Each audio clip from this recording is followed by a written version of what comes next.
This week on the Changelog, we're talking about open source industrial machines. We're joined by Marcin Jakubowski from Open Source Ecology, where they're developing open source industrial machines that can be made for a fraction of commercial costs, and they're sharing the designs online for free. Their goal is to create an efficient open source economy that increases innovation through open collaboration. We talk about what it takes to build a civilization from scratch, their Open Building Institute and their Eco-Building Toolkit, the right to repair movement, DIY maker culture, and how Marcin plans to build 10,000 microfactories worldwide where anyone can come and make. Huge thanks to our partners, Linode, Fastly, and LaunchDarkly. Linode is our cloud of choice. We trust them. They keep it fast and they keep it simple. Check them out at linode.com/changelog. And bandwidth for Changelog is provided by Fastly. Check them out at fastly.com. And our feature flags are powered by LaunchDarkly. Check them out at launchdarkly.com.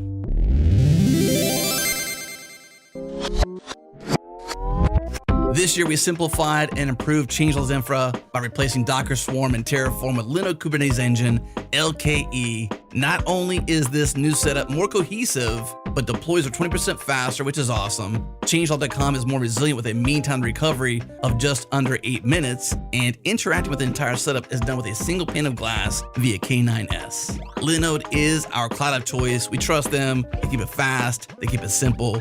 And the best part, you can get started on Linode today with $100 in free credit. Get all the details at linode.com/changelog or text changelog to 474747 and get instant access to that $100 in free credit. Again, linode.com/changelog.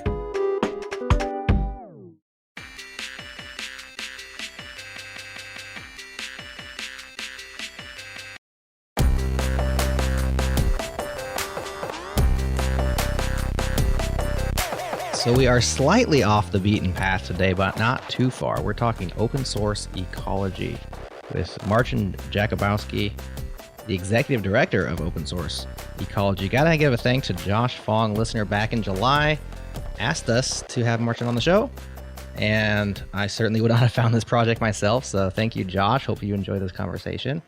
Marcin, thanks for coming on the Changelog. Yeah. Thanks, Josh, for recommending me. That's great. Yeah, he called you a pioneer in the open source world with your organization. So that's a strong sell. And I went and watched your TED Talk, and it's fascinating stuff. Why don't you just give us the story that you gave in that TED Talk briefly, how you came to do this global village construction set. Really fascinating. I would have liked Innovation Stuntman better, but okay. Innovation Stuntman, yes. Very good. Yeah. Okay, so what's the story behind the Global Village Construction Set, the work that we're doing? It's about creating an open collaborative paradigm for how we do product development in general. So that's the current work we do. And the story started with on the ground, where after a PhD program, I got PhD in fusion. I was totally alienated from the work that I'm doing because I felt I was getting farther removed from relevant pressing world issues. So I started a farm in Missouri, and then I started doing some farming, basically an experiment to see, okay, what would a community that actually does things right look like? So started with some farming and things like that. Got a tractor, then it broke, paid to get it repaired, then it broke again. Pretty soon I was broke too. So I learned that I had all my fancy degrees and all that, and I learned I had no practical skills. There is really no good equipment, and tools and techniques that I needed to do this work just weren't around, either expensive or proprietary. So I started thinking a lot about open source. How do we create if somebody wants to do that, how do we do that? So let's do open source with hardware.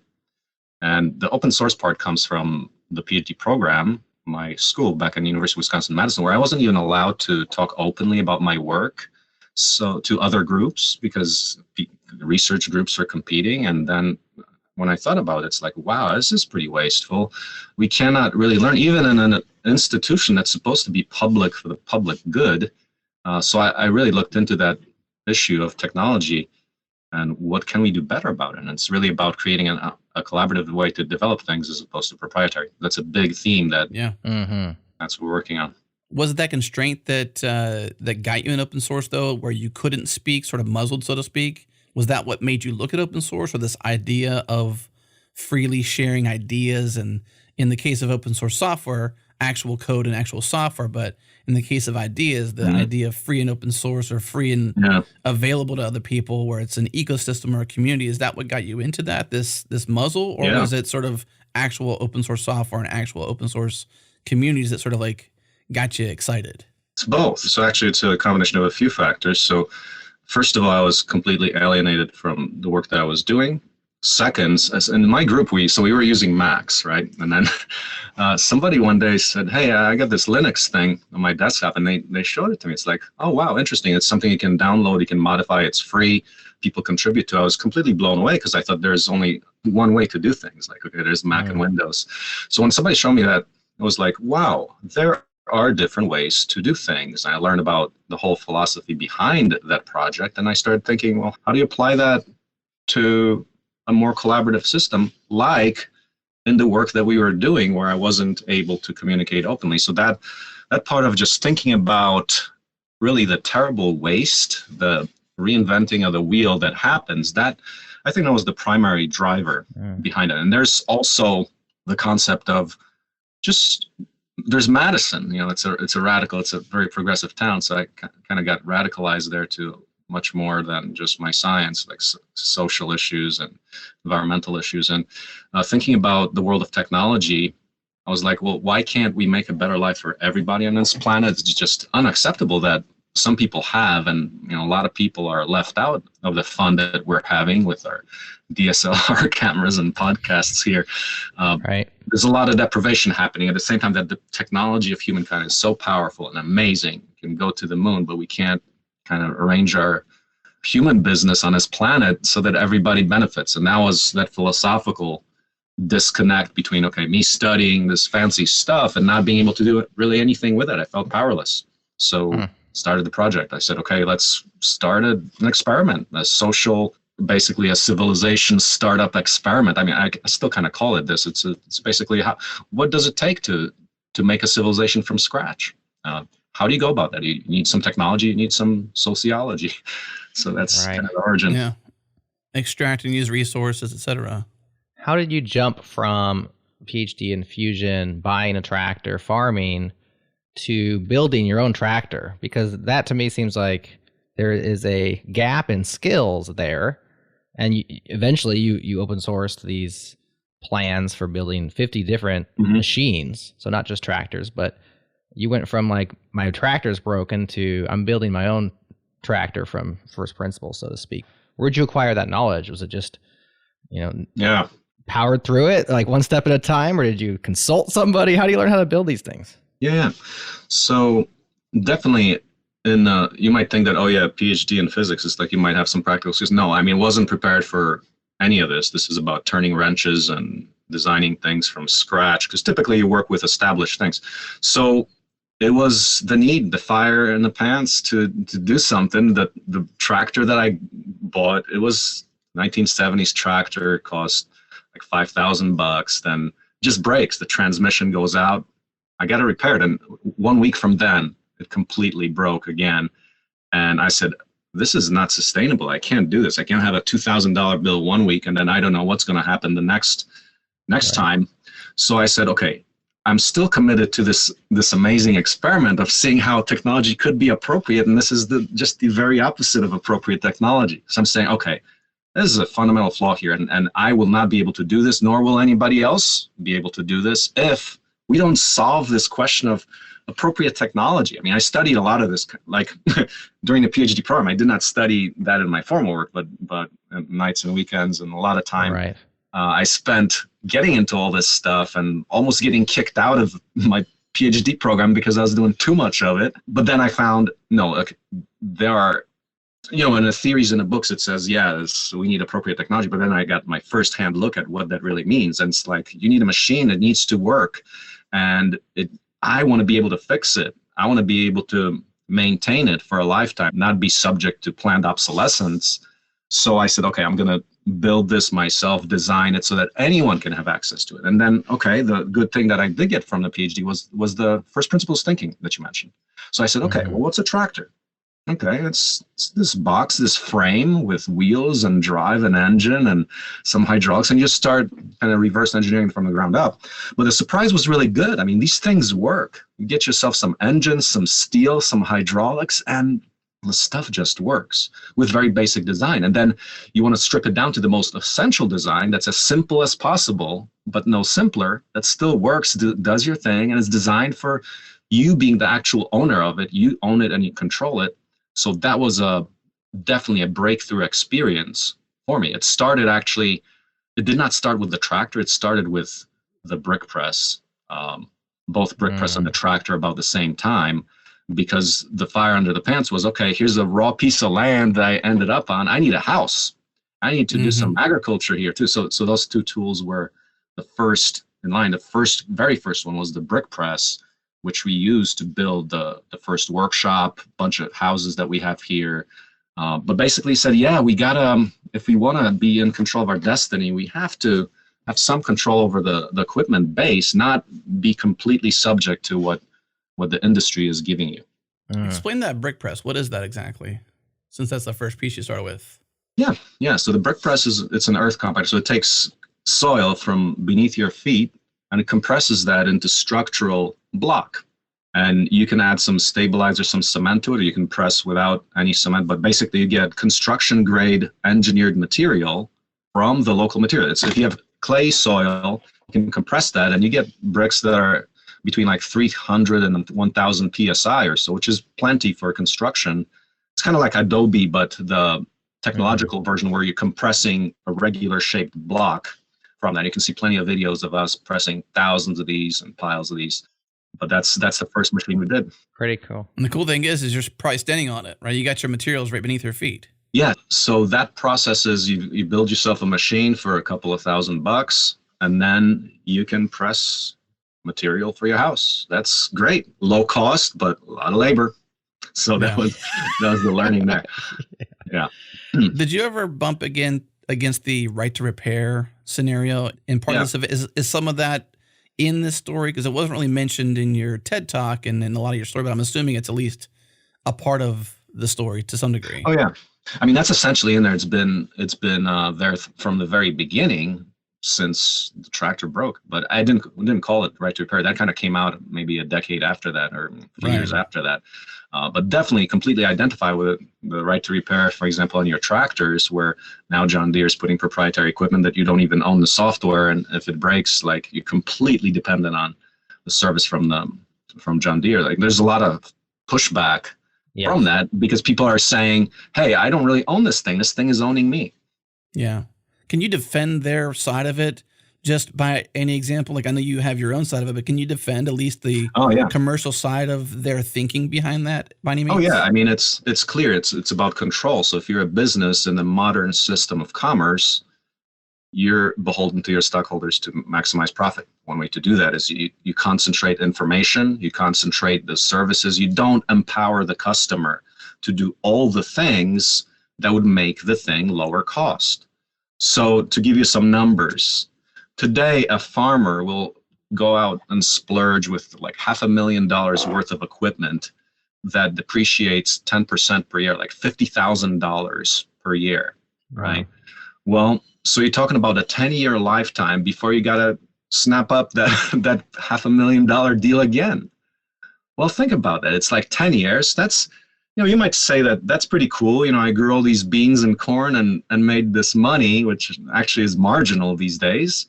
So they're on this hamster wheel of keeping up with the system. But then the thing emerges, well, what if you had your right to repair? You'd absolutely drive your costs lower. It would be lower cost to repair things. Like, for example, to give you a great example. So the tractor that I use right now, it's got modular parts. It's got a modular engine unit. If that thing breaks, I take a little hoist to that and take off the power cube. It's a modular hydraulic power unit with an engine. I take that off, and in an hour, I put in another one, and I'm off running again. So it wasn't a week or two trip to the repairman or declining my productivity. It's something that I can control, very low cost. So design it to be modular lifetime design, which you can if it's open source. If you're proprietary, you're not going to have that. You're going to make more money as the company because you're providing that service. So the choice is yours, but which one will you take? Yeah. Lower cost, of course. Oh yeah, you want that. You also have to kind of be willing to get your hands dirty and build the thing, which I mean, Not everybody is. There's reasons to do that. Like it's a compelling case with price and ownership and the ability to modularly repair it over the years. Let's take the tractor that I don't know, is the tractor that you built back when you first started this different than the tractor that you're running now? I assume you got. Oh yeah. There's been 6 iterations so far. So each one is different and it improves. Yeah, it's constantly, we're building the next iteration this year. Yeah. Okay. So let's take your current iteration tractor, because I got a small piece of land out here, and I've been looking at tractors just because I got stuff that I like to do, and I got a John Deere nearby, and I'm like, man, they're so stinking expensive. I'm an amateur farm outdoorsy person, but I wonder, like, starting from scratch, if I started tomorrow and I took your Global Village Construction set, I'm sure the tractor's in there. You got 50 different machines in there. I just took your tractor plan. What would it take for me to get that thing built? Cost, time. I have software skills. I can turn a wrench, but I don't have a lot of tools myself that you take to build things. Like I can't weld. So what would it take? Okay, let's get a reality check here. So first of all, we don't have the 50 machines yet. We've got about 8 or so prototypes. Okay, so that's the plan. Or there's about 27 that we've prototyped. There's about 7 or so that are at the product release stage. So for example, download our blueprints for the brick press, the tractor, the house, the 3D printer, the torch table. Make a business out of it. Go ahead. But there's only a handful of those right now. And the big thing right now is about the enterprise side, so that you right now have a choice not to go to John Deere, but to the Open Source Ecology version tractor and get that as a turnkey service. So right now, I would say, you might say, okay, how do I build it? I don't know. Forget about it. No, I mean, only unless you're diehard and you're willing to go through a steep learning curve are you going to do it. But that's the thing. Where the big surprise for me was that it's that side of the enterprise development is not taking off like the designs. Like here, we're doing this the whole time.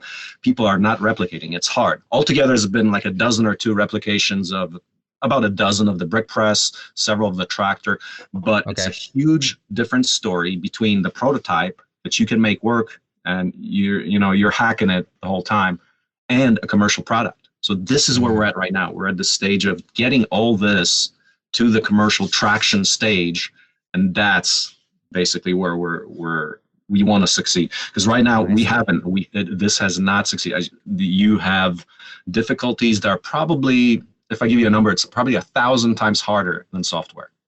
Like realistically speaking, with the materials, with the learning curves, the reality. You're not moving electrons, you're moving atoms, and this is hard. This is logistics. This is parts that are completely, you got 1,000 different parts you can choose from.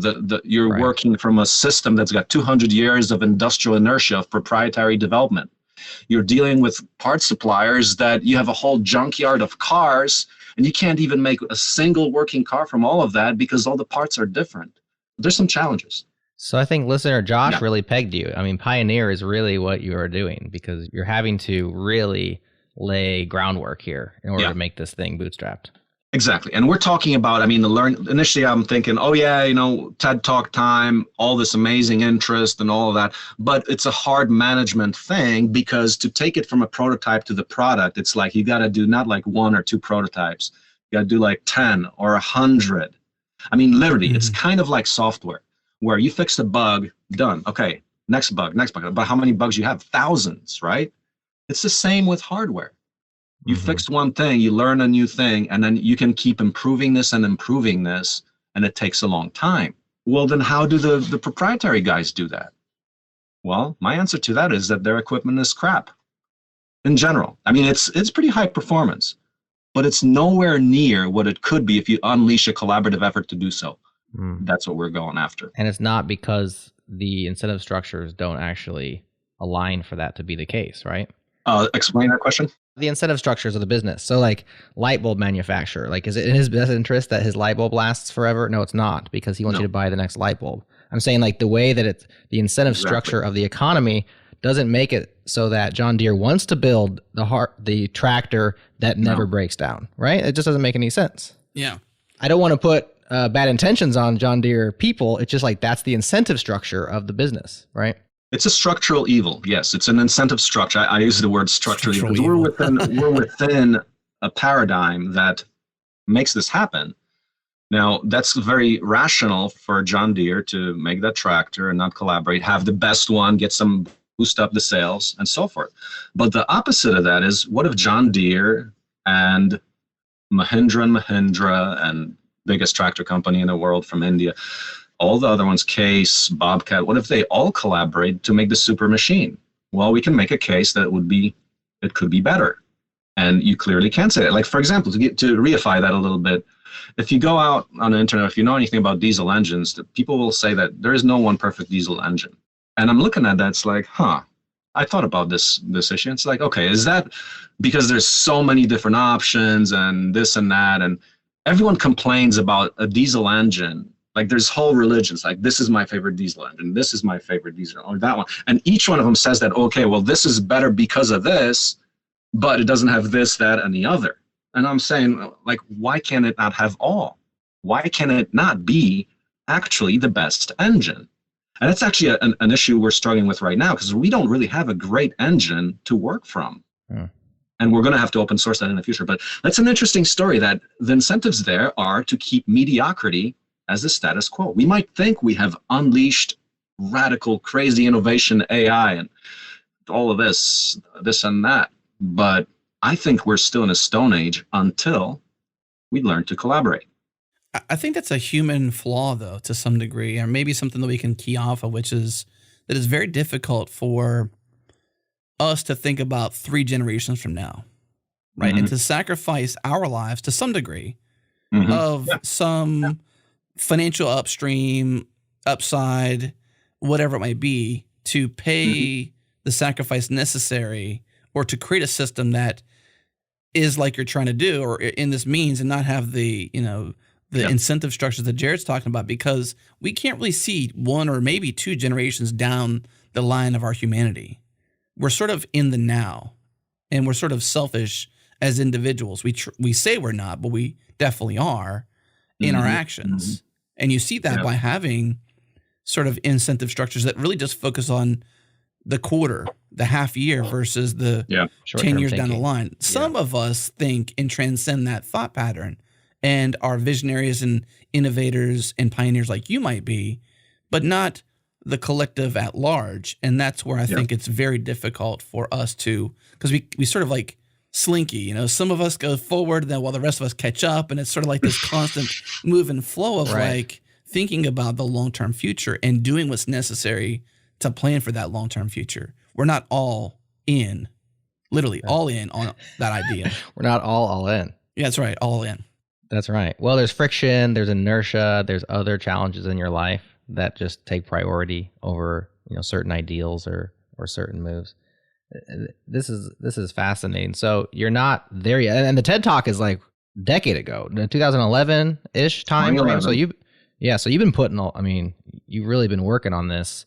How do you sustain? What have you been doing in the meantime? Like, I know, are you homesteading for the most part? I know you're building all your own stuff, but like financially, how are you making a living and all that? Our revenue model is actually workshops and selling some of the machines. So for example, right now we sell the 3D printer kits. So you can go online and buy a kit from us. That's how we bootstrap. We also run workshops where, for example, we'll take 12 or 24 people over a weekend and we build a 3D printer that they take home. Or we do other things like where you go over a weekend and build the tractor. So crazy things like that. Up to 5-day events where we build the seed eco home. Actually, this house that I'm in right now has been built over 5 days with 50 people. So we do these swarm-based build events. So it's part of the experience economy. Both products, education, and experience economy are our revenue model. And that's what we're doing. Initially, we had started some true fans, crowdfunding, did a couple of Kickstarters. It's definitely, the next milestone is just get the revenue streams happening.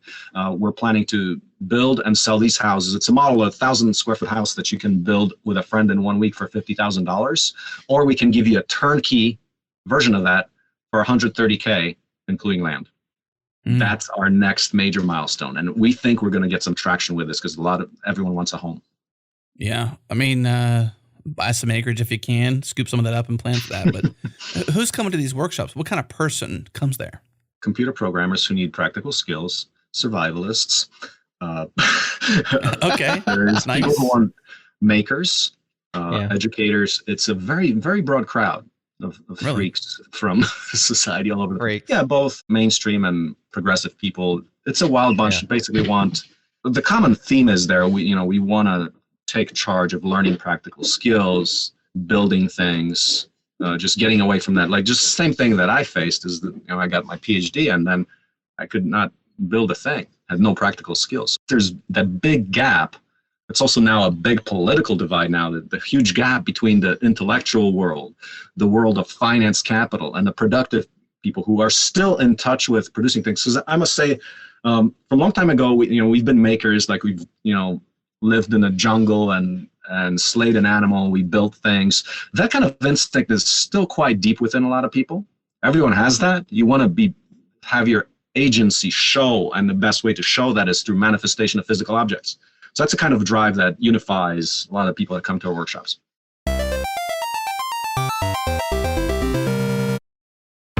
Our friends at Retool help you to build internal tools remarkably fast. Stop wrestling with UI libraries, stop hacking together data sources, start shipping apps that move your business forward. Learn more and try it out for free today at retool.com/changelog. Again, retool.com/changelog.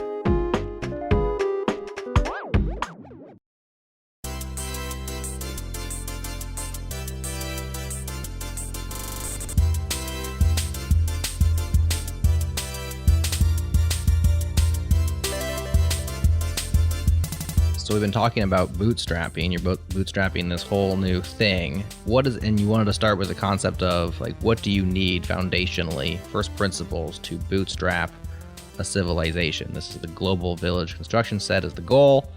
50 different industrial machines, I think, is eventually where it's headed.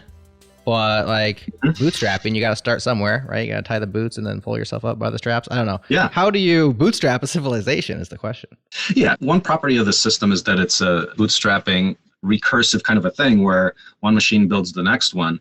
So there's a logical sequence that we can propose right now, starting with some of the smaller things and getting to the larger things. And that would be as a case example. And of course, the first example, like a 3D printer, relies on a bunch of technology, but take a look at this. So say you have a 3D printer. With the 3D printer, the way we design it, we can actually make parts to produce a CNC torch table, which cuts steel, and then you can take that steel and in an automated cutting process, you get all the steel for your tractor. Now then you take your tractor and you can build your house. So you can see that there's a logical progression there. But of course, like at the very base is, okay, well, where do I get all that steel and plastic and all of that too? And the answer is there's other machines that produce materials from raw feedstocks. Like the whole point is take rocks, sand, plants, soil, water, take those things and convert that that's where all the modern civilization comes from. So what are the machines that produce that? So we have some of the things like an induction furnace that, for example, can melt steel to generate virgin steel from scrap. So, for example, in our scenario right now, we can go take all the waste scrap metal or go to a junkyard and turn that into virgin steel from your tractor. You have things like plastic extrusion, so you can do 3D printing or make the plastic from waste plastic. That's kind of a low-hanging fruit. Plastic recycling, so you're shredding plastic, you're remelting it, making it into 3D printing filament, a rubber filament that you can print with.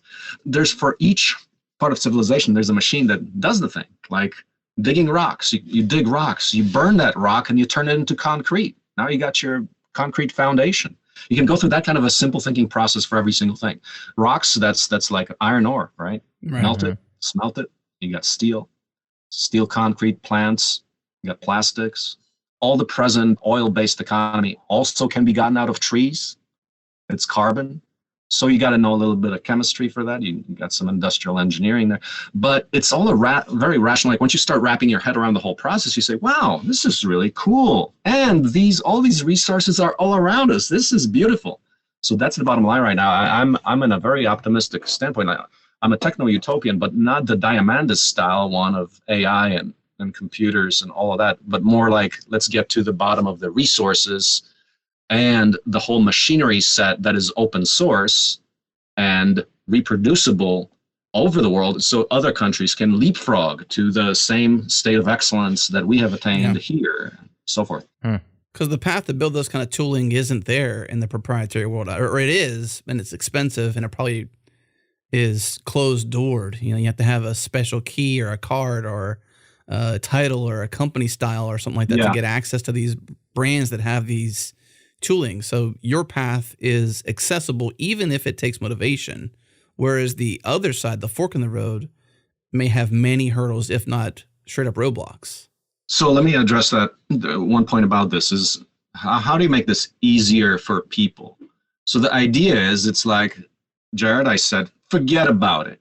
Well, not if you have the local open source microfactory in your town, where instead of going to Walmart and buying a thing, you can go into a place where you can get a turnkey product or sign up for a manufacturing build where you actually build that yourself. And the thing is, when you build it yourself, now you own it. You can repair it. I think tons of people will do that. Yeah.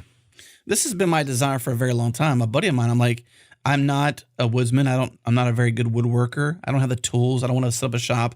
I don't have the space for a shop. I'd love it if there was something nearby that had all the necessary tooling so I can go when I wanted to. Maybe it's similar to a gym membership, where I pay a monthly fee or some sort of membership fee or something like that. And I have access to this club or this place because it takes money to make these things go around, right? But I have access to space and tooling that I may desire to have and own in my own home, but just don't have the space for it.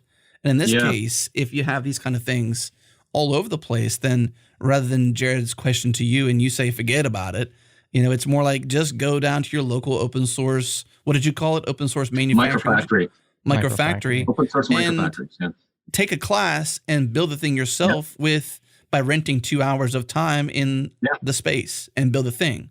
And when it breaks in the future, as you said with your machine or your engine, hoist it up, take the part out, go back to the open source microfactory, rent the 2 hours of time on the machines, and remake the part. Yeah. And that's the theme behind the maker spaces, hackerspace movement.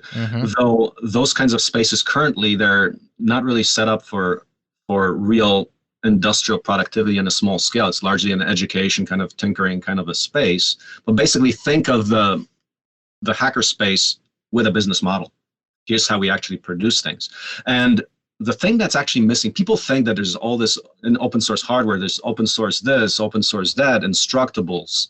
Oh yeah, you can find anything. No, it's actually not the case. For anything that's actually a very good product, very little of that exists. There are some stuff that's out there, but the sad fact we run into right now is that anything that's actually really good, it tends to still hide and become proprietary. Like there's a lot of cases of open source hardware projects that kind of hid and things like that. But just to take the limit to what you have to be doing is you have to be able to take metals for modern civilization. You have to be able to take metals, machine them, and make ball bearings.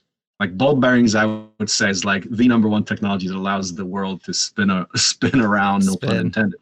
I mean, it's the core of industrial machines that spin, that are, for example, like your CNC mills and whatever your car's wheels. So if you can make the bearing, which is a relatively simple device, not too complex, a grinder that takes little balls and actually grinds them into perfect shape. That level of type of equipment, when you start thinking about, ball bearing machine, metal processing equipment that you can actually now start making steel. And the good thing is, though, that none of this takes mega factories of yesterday. This is all doable in a very small scale facility. Like here, we have a 4,000 square foot workshop. You can do all of this in the workshop. So our goal is to have that workshop. You got an induction furnace, you got some CNC machines, you got a torch table, you got 3D printers and other hand tools. You can build just about anything. That's a business model to develop. Yeah.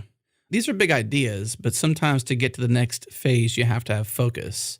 And so you mentioned business model in terms of selling 3D printers, workshops, things like that.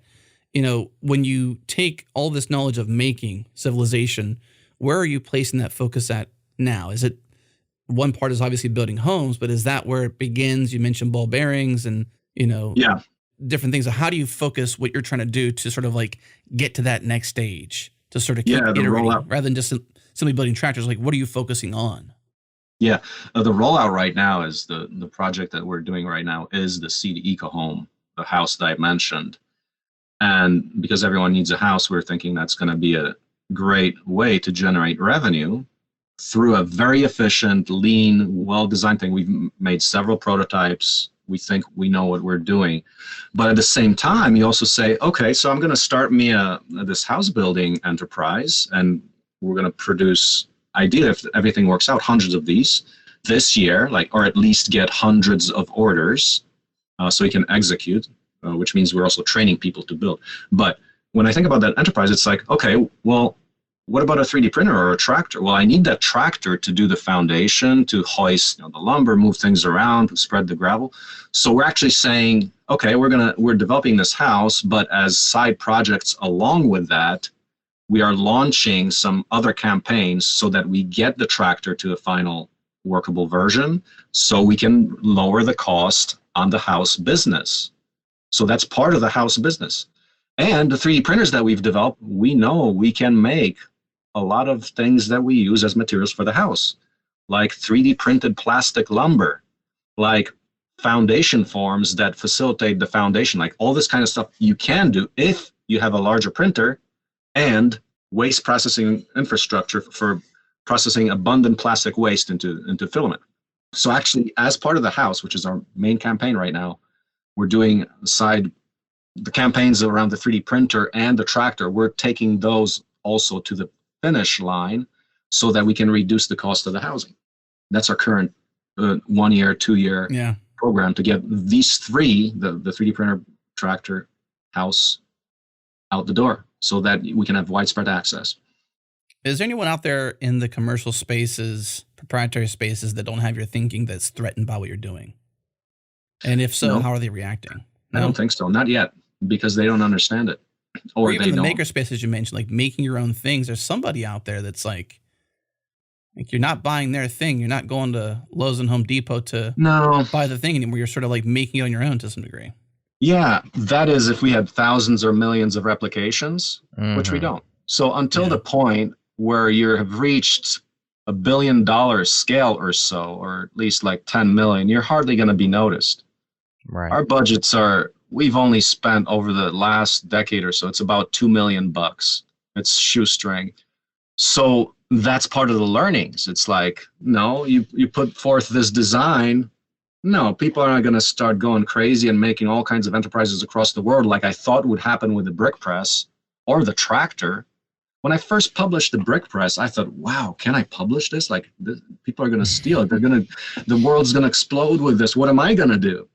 No, it's far from it. The thing is, it takes much more work together. And because society's missing what we call collaborative literacy is why this is not going forward. We're too used to the idea that, no, it can't work. You can't get this collaborative effort. It's just so foreign. I think there's 200 years of industrial inertia. Everything is proprietary, right? So when I first did the TED Talk, I was like, yes, beautiful, all these people coming at our door. But you find that at the end of the day, it's what can happen is limited. You need an infrastructure to harness that entire effort. But first, I think it's the real intent of people who are committed to make this happen. That is not there. There's a lot of shallow effort, but not the consistent model where you're literally saying, hey, we're going to reinvent the blueprints of civilization for how R&D goes. That's a bigger question. So I think this year is going to be a place where we'll get some serious cash flows happening, and then we can bootstrap to further R&D that actually gets this thing done. Because on the calendar, on our roadmap, 2028 is when we finish the entire Global Village construction set. So we've got 6 years, 7 years, 8 years maybe. Mm-hmm. And you're roughly 8, you said 6 or 8 in actual production readiness? Yeah, there's 6 that are productizable right now. There's 22 altogether, 20, actually it's more like 27 since last year. But you have to consider that each one of these items is at least $1 million budget. So we did just about right, $2 million. We got 1 or 2 things out the door. At the end of the day, you have to take the due diligence to make it all happen. Corporate budgets are, you plop down a couple of million on a project, or a startup budget, plop down a couple of million, you develop a first prototype, go to market, things like that. That's what it takes. But in open source, of course, the idea is that, so many people contribute that it's actually all, we share the burden, and it's all people pay with their sweat equity and time, just like Linux, and we get it all done to great benefit to everybody. Well, it just hasn't happened for hardware. It's a mental block, collaborative literacy. Yeah. How do you get past that? What are you thinking so far to get past this collaborative literacy issue? We're optimistic and zealous. It's simply, you got to create a product. You got to use the old revenue generation thing, the bootstrap thing. The way we can scale this is by, we're not taking any investment, because I don't think that's right. It's like we're generating this whole class of people who are third parties that gain a share in the enterprise. That would kind of defeat the purpose if we are to scale, because of course your investors, they're going to want to be proprietary. So there's a little block there, let's say. But how do you scale this to the world? Through open enterprise that anyone can replicate, but it has to rely on bootstrap business models, and that's what we're doing. So with a house, the idea is you've got a product, you sell it, and you reinvest, and that's as simple as that. It's not too much magic. It's like everyone's got a job. We got to start creating jobs where on your task queue, it's instead of working for a corporation, you have a viable option to work in distributed production as generated by this kind of movement in an open source microfactory. So it's about revenue models that are created, that work, and that can scale. That's where we're at. Mm-hmm. So it's the product, the house. I mean, everybody wants a house. Let's talk about that then. Let's talk about the house itself. I know it's modular. There's a lot of systems to it. You mentioned actually pressing bricks. You've talked about printing, using plastic filaments from recyclables, all these things. Like, break down what a home you build consists of. Yeah, so the initial rollout is, so it's modular construction, and we're not doing the first one with the brick press because that's much harder. So we're using standard light framing, but it's modular. So that the offer is a 1,000 square foot house. The initial model is 2 stories, but basically panelized so that you can either build it yourself or have a large event like we typically do in order to build it. So it's not like you make the whole wall and you lift it up. You make 4x8 modules, standard construction material like Legos. You build all the 4x8 panels. There are the walls, the windows, the doors, and then you put a roof. You got a foundation and a roof on that. And then everything is designed to be highly modular. And that way, I guess the unique thing is about the integration of the entire process to consider the most effective way to build, and a way that an unskilled person, I think the biggest thing is about allowing widespread access, which means that any single person can be able to do this. So the way it could work is you have your weekends off your job, you can build all the panels that go into this house, and then in 1 week with a friend, you can assemble it so you got a complete house. Starting, the foundation has to be there already, but in 1 week, so 2 people, so 80 hours, build the whole thing from these pretty much pre-made modules that you can spend as much time as you need to get them done. That's the kind of model. So you can allow people to have a job to do this, or you can just hire contractors to do this, or hire us. So we're training people to be able to do this. It's a very romantic notion to build your own house. I think it appeals, of course, the price advantages, the modularity, the fact that you can start small and add later, especially if you have land or you have the space to do that. In the suburbs, you can't really, start small and build from there, but in certain contexts you can. But I think it's wise to say that's not like the only plan. Is like, hey, come build your own house, because that's not going to scale. That's not going to reach enough people. You have to have the builders who are like, we also do you have a name for these kind of house? Open Building Institute. I know it's an institute, but like, what's the name for that kind of a house? Like, I'm looking for there's tiny homes, there's mobile homes, there's other kinds of homes. It needs a brand name. Yeah, what's the name of these things? Like, I want to have a open house. The brand name is called Seed Eco-Home. Seed Eco-Home. Okay. Why is it called Seed? Because it's fully expandable. So the way we designed it right now, the initial design is 1,000 square feet, but it's readily designed to add to it. So you can build a 2,000 square foot model on top of that. So we're even like pre-framing the places where you will add. So you have like placeholders for doors and stuff like that. But because the method is completely modular, you can do this. And the system is designed so you can start with a little home and grows with your needs. So you don't get like one crappy home that you can afford. You get a small quality home. And then as time goes on, you build on. Because any structure out there is, the initial build is it's actually about 20% of the entire building. When you consider all the maintenance, the additions, and so forth, most of it happens afterwards. You can invest in something small that you can actually live with for a long time. It's flexible. Is this idea to some degree focused on, let's say, Western civilization, say US-centric ideas, or is it in other areas of the world? Because I think, for example, here in Texas, barn dominiums are somewhat popular. People that want a workshop, they call it a barn dominium because they're not really a barn, but they're sort of a home and a workshop space. Or you've got, Jared mentioned tiny homes. I don't know if those are super popular here in Texas. We got lots of land, so tiny doesn't make any sense. But building something on your land, you might have a lot of land, and you may not want to build a home. You might want to build a second space or sort of an an outpost or something like that that's in your space, where the idea of home in these cases may not so much resonate, but it might in other areas of the world where say technological advancements aren't there, or accessibility isn't there, or you have a culture that's totally focused on and already bought into this idea of building your own tooling, or this open source tooling idea. Like, they may not call it that, but they're already doing it. Well, for this, the market here is, we initially thought, this is the owner builder model where everyone's going to build their own house. And after thinking about it, it's like, nah, they ain't going to scale. We need to provide a turnkey product that you can hire us and we give you a house. So that's here. And that will bootstrap the further developments where, like, for example, the brick press, just doing some of the final refinements, we found that the last thing we need on that is a soil mixer that allows you to mix cement and soil so you can stabilize block to make it waterproof. That's like the last thing to make it fully industrial. And we want to actually start selling these bricks as a viable building material like you get at Menards. But the thing is, the initial level is, okay, let's get a house out there. We know that you can make money selling a house, and we're going to invest that to refine the further developments. Now we're using our own tractor to build it. We're printing trim, plastic lumber, and foundation forms, and plumbing fittings.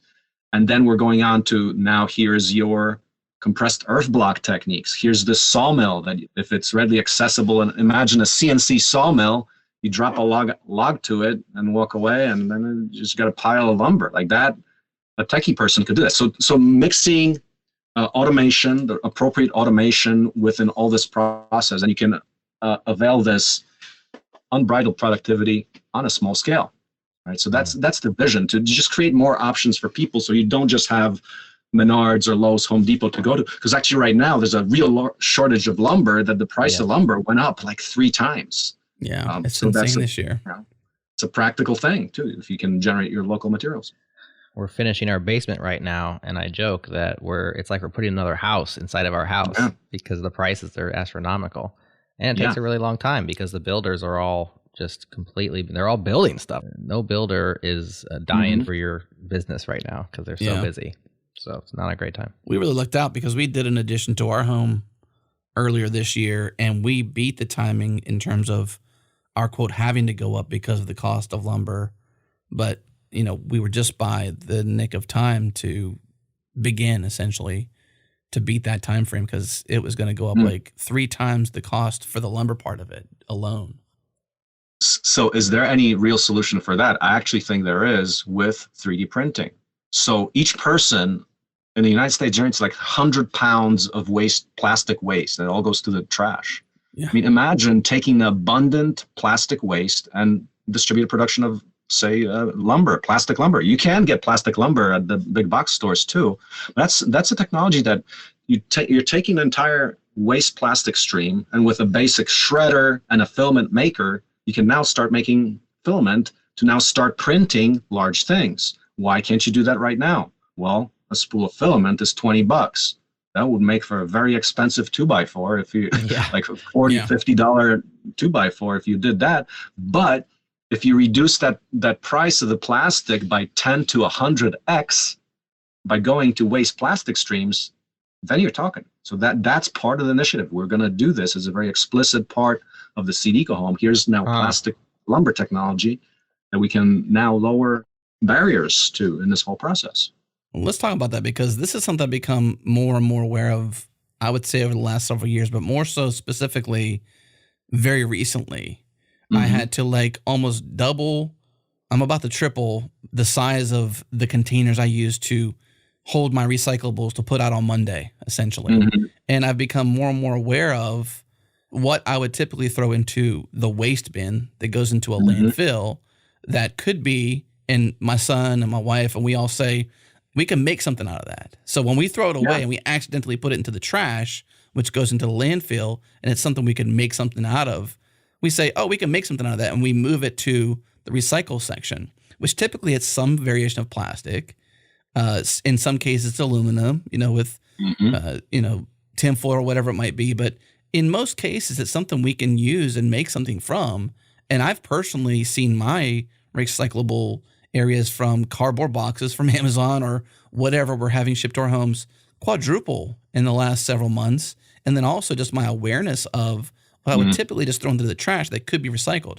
Is that what you're saying there? Like we could be more responsible as a society to, I suppose, be more aware of how we're funneling that to enable this lower cost, absolutely readily available product for us to use and reuse? The whole thing is about increasing our index of possibilities on industrial productivity on a small scale. So I mentioned the open source microfactory, right? So it's a community center where you can build your car, build your telephone, build a cordless drill, things like that. You can do everything in a local microfactory. But take an even smaller scale, at the scale of a house. You got your garage, you can start some things, but with a very simple thing like the plastic recycling infrastructure combined with 3D printing. Imagine that. I could see that becoming an appliance, just like you have a washer and a dryer today, where now you're just throwing your waste plastic and it's just simply a shredder. You pulverize it, you melt it down in just a little heat chamber and extrude it into a thin filament. That is not rocket science. And now you're printing. And a lot of that is just going into a landfill and just sitting there. Yeah, but let me tell you one thing, and this kind of goes back to our discussion about the lack of innovation today. The 3D printers have been the greatest example of an industry that's been transformed by open source. However, if you look closely, like from my perspective, innovation there is actually slow. For example, we have not, to this date, come up with a high temperature 3D printer. Everything is pretty much ambient temperature or not super high. There's a way to do it where you have a heated build chamber that is so high temperature that you can now print with any plastic. Because right now you can't print with the simple stuff like polyethylene, polypropylene, PVC is limited. But because the things warp and you need an enclosed hot chamber that's very hot, no single open source 3D printer in the world has that. It's like, guys came up with 3D printers like 5 to 10 years ago as open source. Why aren't we going forward on it? It's also an example where there's no clear mechanisms of how you collaborate. Because once, say, a company like Prusa Printers gets success, they continue and they now run a business and maybe not worry so much about open source anymore. That's kind of typical. But okay, I'm kind of diverging here. The missing link on that home recycling infrastructure is larger and high temperature printers. Now we've got a design and we want to release that, and I hope we can change the world with this, but that's one of the things that's missing. So you got your plastic recycling infrastructure and a more capable printer that prints more than literally with like a couple of materials like PLA and ABS, where you can't hardly print with ABS even because of the warping issues. You need this high temperature chamber that does not yet exist. So this is the call for innovation and a case for making home recycling industry standard for every individual. Is it because there's we could recycle, but then it would just sort of be extra out there because there's nothing that could take the material that we would recycle and use it? Is that what you're saying? Is the pipeline is available there, but there's nothing there to actually use what would come out of the pipeline, which is home owners or people, everyday folks like you and I, recycling? There are some open source variants of machines that can shred and make plastic with, but none that can do it very well. So there's a technology gap there, like none of that is reliable or cheap enough to do it. There's really good grinders, but as far as open source filament maker that can make anything, you think there would be, and you read tons about it. Oh yeah, this one and that one. But actually a lot of them, like the ones you can buy, they work with pellets, very highly controlled pellets that you buy off the shelf, which are still not recycled plastic, really. To recycle plastic, you have to have much more tolerance. It takes more science because you're mixing all kinds of stuff in there, and and rat hairs and dust and everything else. You got to have a process that's designed to take everything. So it has to be a very robust, good system. That system does not exist yet. Mm-hmm. Yeah. The filament maker that you can get, it will run typically from commercial pellets, not waste plastic, typically. What would that system cost if it did exist? Because it seems like it still might be too expensive for average homeowner to have one of those in their garage. Yeah. We'd like to do one for about $2,000. There's a price point for the shredding and filament making infrastructure altogether. It seems like a stepping stone to this in-home recycling thing where you can 3D print new things based on your, empty Pepsi bottles or whatever. Is like what you're talking about, these open micro manufacturing plants. What do you call them? Open source Microfactories, yeah. It seems like those are kind of like the linchpin for scaling this to different communities, because I may not produce enough plastic at my house to have, and I don't know what kind of margins or ratios you would need in order to like output some 2x4s or whatever. But if we could all take our recycling to like this little factory, and like then that provides the raw materials, they do the recycling there and the printing there, and then you have some sort of membership where you can just go get whatever free 2x4s or cheap 2x4s because you've been participating. I could see that becoming like a thing that people did. And I just, I'm not sure if like the in-home thing is just going to fit into too many people's lives. But like having a thing down the road where it's like, I like these people, they help me to build stuff, and I'll take my recycling down there and we can like build a community around it there. It's true. What are your thoughts on that? It seems like that thing really could be how you deploy these concepts beyond. You need a hub, a center. The real makers, the real enthusiasts. Yeah. And that's why our vision is 10,000 microfactories worldwide, just about in any city that you can do this at.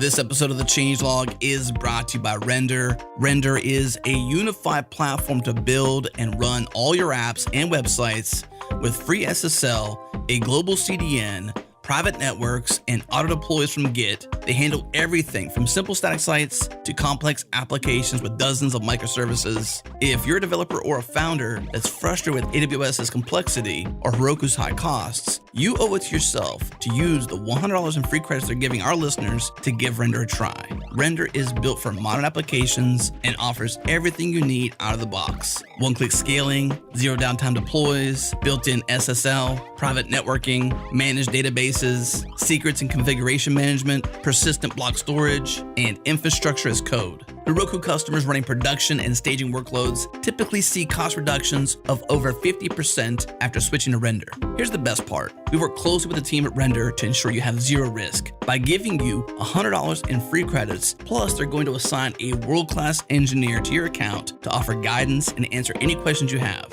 When you're ready to transition your infrastructure, they'll be there to help you with that too.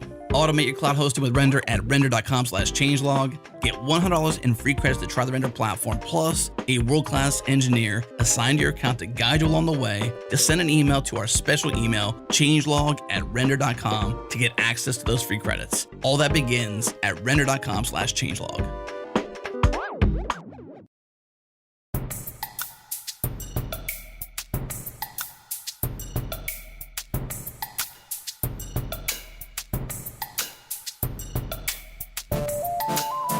I don't know your full idea, and I'd love to hear more of this, but I think hearing it now, I almost think like if you could just prove the concept in one location very, very well.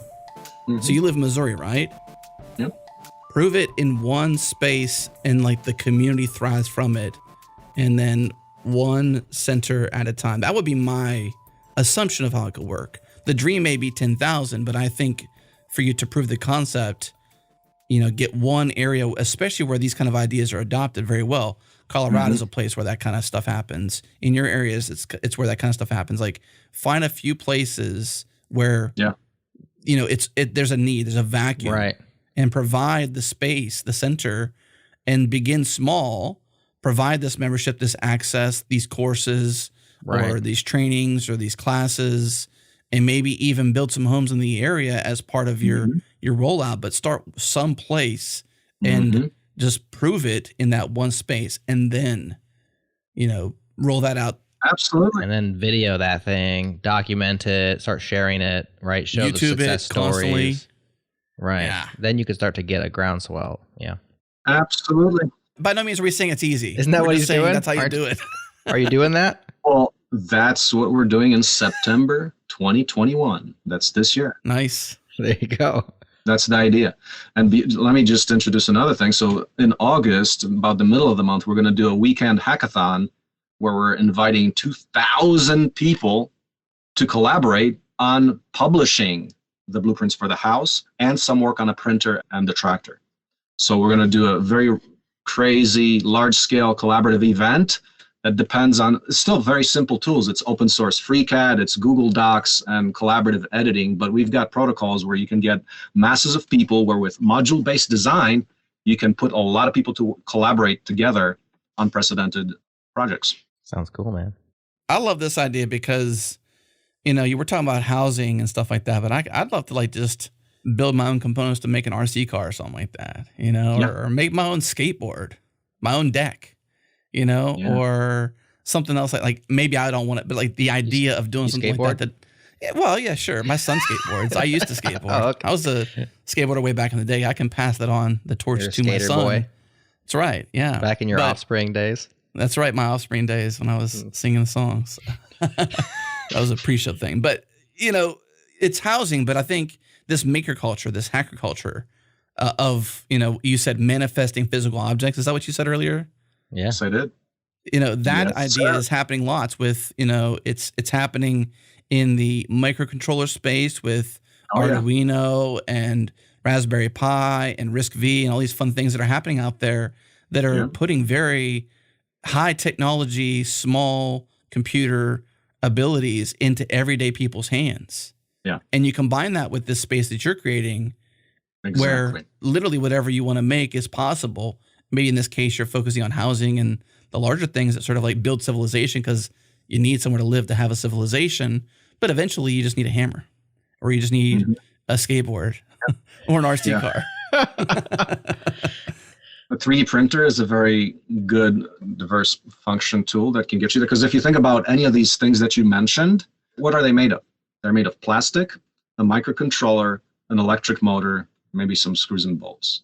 And with that, you have just about anything. So if you can make 3D print as far as the physical structure of it, you can make your own circuits too. You don't have to make your own circuits. You got Arduinos and plenty other microcontrollers, electric motors. Yeah, this is all feasible so that, as I say, the open source microfactory can be producing all these crazy things and like your custom skateboard that's souped up for just for your needs. You can make it custom exactly for what you need. So you learn how to do open source CAD, or you can download a bunch of designs from the internet and then manifest it in an open source microfactory where you have the appropriate tools. The one thing I would like to add to that is you need some kind of a standardization. We call it toolchain degeneracy. That means you don't have like an infinite number of tools with infinite number of parameters that you can't control as a global network because there's too much variation. You can never manage it properly. So reduce it to the single best, most powerful set that's easy to maintain. It's kind of like the standards in software or wherever. But don't go nuts into creating 1,000 different versions of a screw. Just come up with like the few of the most important ones, or like one best engine. Yeah. I just want one best engine. I don't want 3,000 different ones. So agree to some standards, collaborate. But once again, that's the collaborative part. People kind of have are saying that, wait, how am I going to make a living then? It's about collaborating with modern technology and others and computers to make life easy for everybody so we can do what we really want to do, not be like working just so we can work. What do we really want to do is the real question. Mm-hmm. And the answer is skateboard. No. That's right. And build RC cars. Yeah. You gotta get some ball bearings in there. And you got your ball bearings right in there. And it's the start of all civilization. There you go. Ball bearings. Ball bearings are really a useful thing. I never, Oh, man. when you said that, I realized like how useful ball bearings are. Anything that has, you know, motion with heavy objects or metal between metal, you need a ball bearing in between the two to reduce the friction and make it last for, you know, however long.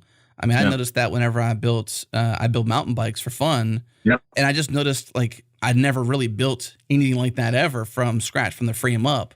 And I realized like in a bike in general, in the head of the bike, you've got two different ball bearings on the top of part of it and the bottom part of it. In the pedal, you got that. You got ball bearings in the pedal. You got ball bearings in the cranks. They're all over the place. And it's just crazy. Like I never really considered how useful they are and how needed they are until I actually built something that required it. Yeah. Not to mention the machine tools. Like if you have a precision CNC mill to say mill apart, ball bearings are critical to that. So you get that precision. And then if you talk about space age or computer age, that's where air ball bearings come in. So that is super precise structures where one fits in another, like just a cylinder inside a round thing that there is no friction because there's nothing in there. It's not oil. It's just air. That's called air bearings. And that's what you have in turbines and high vacuum pumps that make semiconductors. That's true. Yeah. There's nothing in there. Just air. Yeah. Yeah. Amazing. The bearing. Yeah. Air bearing, ball bearing. Air bearing. That was the big idea too behind Elon Musk's super fast. I forget what that thing was called, like a Hyperloop something or other. Hyperloop. Yeah. Yeah, the Hyperloop was essentially that was like create a vacuum, large scale object, and you have no friction because you have no air. Mm-hmm. It's essentially what you're talking about. It's this idea of like air as the bearing, is the lubrication is the lack of friction. Somewhat like that, a little different, but yeah. That. Well, that's my coming gist from of a fusion Elon engineer. Musk's, He's like, he's like kind of not really. Well, with the concept, more or less. Well, with the concept, there is no friction, yes, but in the air bearing, there's actually air in there. You want air, so it's a little different. But the concept, it's not a vacuum. There's actually air in there. Gotcha.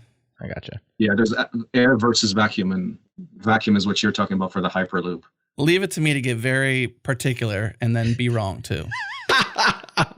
So there you go. Well, that is kind of your trademarked move. It is. Yes. So one thing I've been wondering, and this is there's no like easy way to segue to this, but you spent a decade now doing these things, and you've built probably machine after machine, and you've had failures and successes. You're building houses. Surely there's been some fun horror stories along the way. Things gone terribly wrong. Maybe like lose a limb or a finger. Like you're working with your hands, and you have a team doing this. So, any cool stories that come out of the last decade of trying to bootstrap this idea? Yeah, I did lose some body parts. Like my finger is a little chopped off in my brick press. I can see that. You can see that a little bit. But beyond that, nothing much outside of some psychological damage, maybe. No. And that's why I actually meditate, and I do that to kind of keep my mental hygiene. But I think one of the biggest things is that we learn is if you talk about horror stories, it's about the governance and personality kind of things. Because we basically opened up this place as a place where people can come. People come here for dedicated project visits.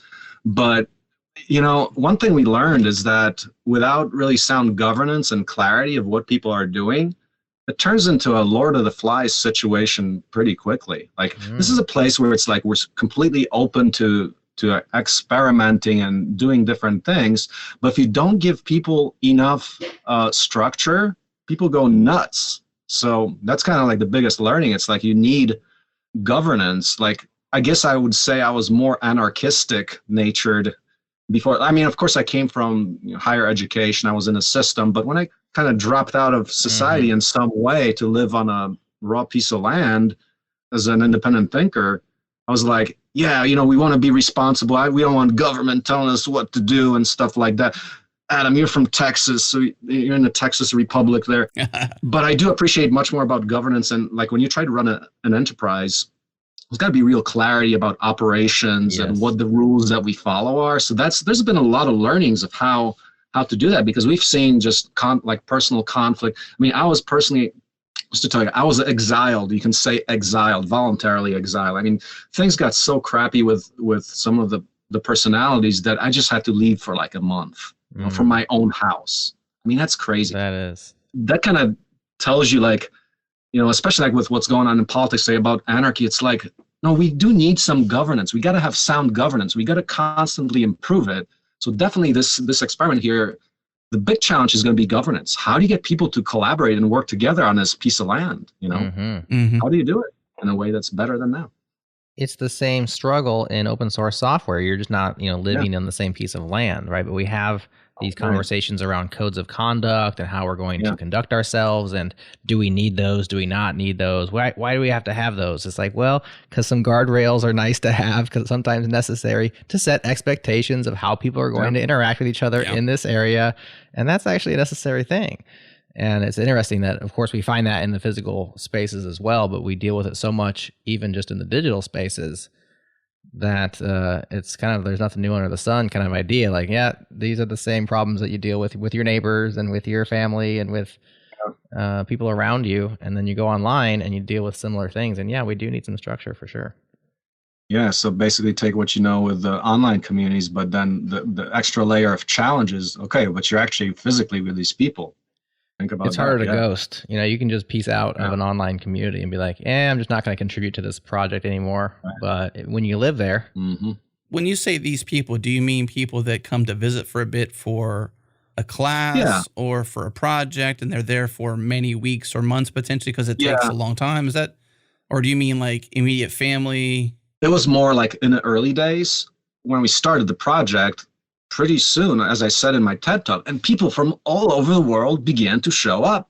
So we accept them. We basically invite people, come on, develop this thing with us, build the tractor, build the next brick press or whatever. And that's what I'm talking about, basically dedicated project visitors who are there for multiple, like a month or more. Mm-hmm. We kind of see that after 3 months, that's kind of when they go nuts. Yeah. It's like it doesn't go work. Did you house any serial killers or anything?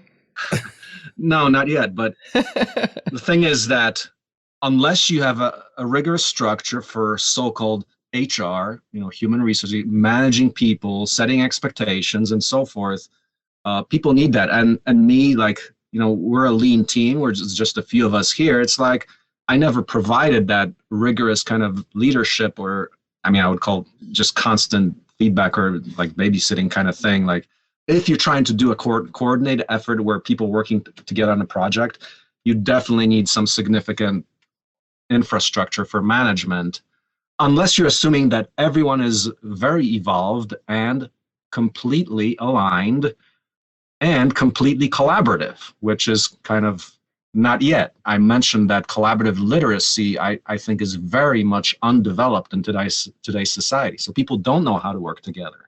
Mm-hmm. So there's a real issue there. Yeah. The interesting thing too, while the communities are separate, so in your case it's real world, face to face, you get different problems when you are face to face. Whereas when you're sort of digital communities, you're in your own island, so to speak. You don't have to see each other face to face. You can, I suppose, commit to continuing to argue on the internet, which people do, but you do have the luxury of being able to walk away and have that separation. Whereas when you're face-to-face IRL, like you are, you may not have quite that same opportunity. And so you're eating breakfast with them and eating lunch with them, and there is no break. And then you have little weird cues or tics that might get you, or just all these things that happen when you're in real space with people that doesn't happen in the digital spaces that can really drive you crazy, so to speak. Yeah, absolutely. And we are setting this place up, like we're going to basically run this as a school, or like between tech school and immersion education programs. So we definitely have to figure all this out. So we'll need a community manager, we'll need a cook, we'll probably have staff, like people who actually are taking care of the facility, building things, growing food. The best example is like a university campus where you've got enough support staff that you can actually make it work. Do you have maybe like a town name I know you have a business name in this idea, but did you name your place? This is like, the place you go. What's the Mecca name? What's the name of the place? Yeah, it's called Factory Farm. It's not a factory farm. It's a Factor E farm, where E is the exponential number. It's about transcendence. Interesting. It's a transcendental number. So you got the Open Building Institute, you got this place you're at, you got the seed eco buildings, you got the Global Village construction set, which you're still working on. A lot of stuff happening.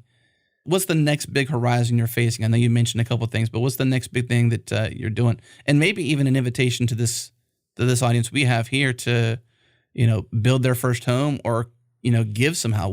How do you see a lot of the listenership of this show kind of playing a role? Yeah.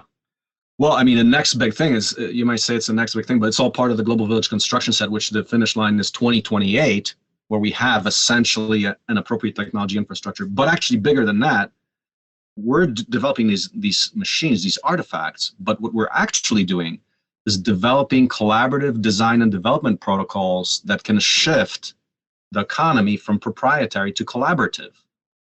That is a much bigger question. That means like you're AT&T or you're John Deere. You're not doing what you're doing with your proprietary research. You're part of an open source effort that makes everybody better.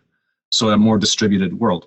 The next thing that we have is, like, if you want to help us out, there's the big hackathon in August, about middle of August. That's going to be a big thing.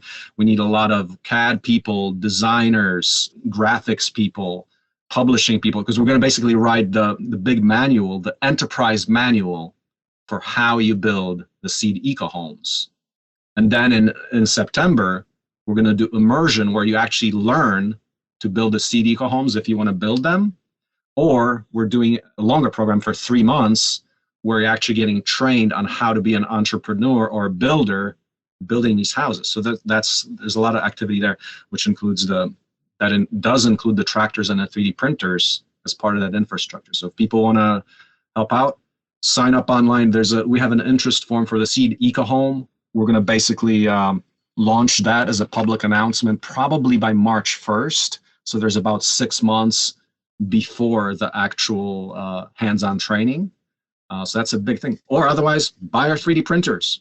There you go. That's one product we offer online right now. And you can do that at opensourceecology.org. Of course, links in the show notes. Mm-hmm. The TED Talk that Marcin has given there, the Open Source Maker Factory Build Camp that he's talking about later this year is there, and other things, of course. And the product tab is there to purchase a 3D printer if you so want to, the Pro or Universal. Marcin, thank you so much for sharing the story. It's very interesting to sort of cross that chasm of software into hardware, and I think you've helped us do that very well. And I like how it challenges people to think differently about, recyclables and reuse and responsible future and proprietary versus collaborative. I think this is a really interesting concept you've helped us introduce here today. So thank you for sharing your time and your ideas. Thanks, Adam. And thanks, Jared. This was great. All right, that's it for this week. Thank you so much for tuning in. If you haven't heard yet, we have a membership. It's called Changelog++, because hey, why not increment things? It is better, as they say.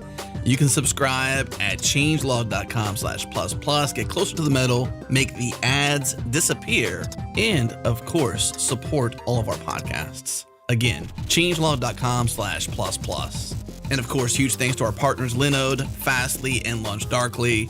Also, thanks to Breakmaster Cylinder for making all of our awesome beats. And of course, thanks to you for listening. We appreciate your attention. We appreciate you listening. And one more step you could take is to join the community. Changelog.com/community. It's free to join. Come hang with us in Slack. Call this place your home.